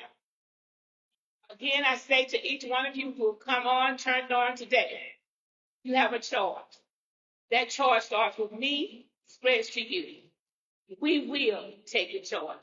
Are there any other questions, any other concerns before we call for an adjournment? We have an announcement. If you have signed the sheet, please do, so we can put you on our email list and we can start seeing the notices that I'm on the meeting. So please make sure you sign in. I know. Good afternoon to everyone.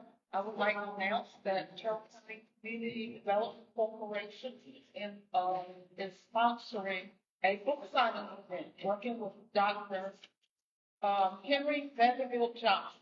He has written 2 books, and the book signing is going to be on December the 6th at 11 a.m. at the Washington County African American Museum in Brooklyn. So if you please come out, Dr. Johnson. The first 2 books are absolutely wonderful. I'm reading on the first one now, and it's going to have a 3rd book come out probably in the early spring of next year. Thank you. Thank you. A couple of us is going to hit you post the need. If you'd like to join us. If you do, raise your hand so I can let them know how many come. Why can't I raise your hand up?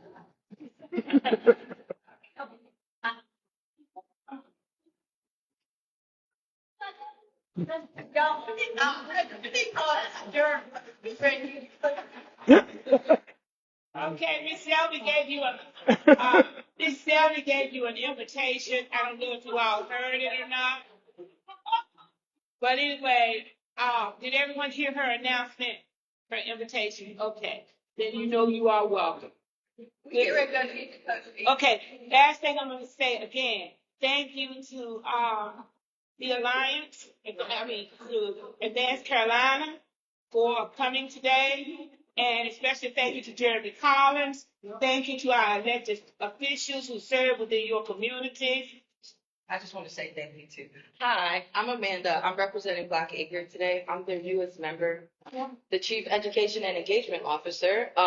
I'll probably be here every time this group comes because I live in Edenton and the rest of our team is like scattered. But it's nice to meet you all. Thank you for trusting Black Acre and Providence Omnistrusture with this meeting and your time and, having you all in the spaces we really fit. So thank you. Thank you. Thank you. I have an announcement. Winterfest will be held here on the campus on December 6th. They have vendors, another interesting thing. If you're not tied up or on your way to the Christmas banquet, that's on the same day. I think the Winterfest is at 11 o'clock. Okay. Here on the campus. All right. And to our Eastern North Carolina City Group members, our committee organization, thank you all for coming, working, and doing a beautiful job. There are refreshments on the table. Please feel free to get some before you leave. At this time, if there's no further questions or comments, I now call for. I want to thank the 185 people that have ruined my life. Did you hear that? 185 people online. And they know we have to work for it. People of color always have to work. We were born working. Out of a mother's womb, we were working. From the walking beginning of our first step, we were working. And as generations come and go, we are working. And for those who are not working, the others of us are working double time. With that, I say, at this point, the North Carolina Eastern Civic Group is now adjourned. Thank you. And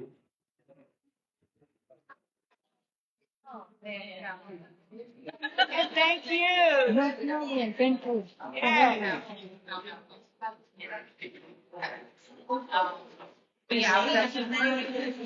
Take it.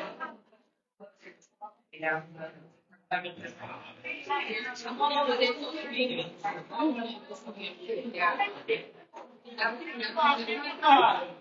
Right.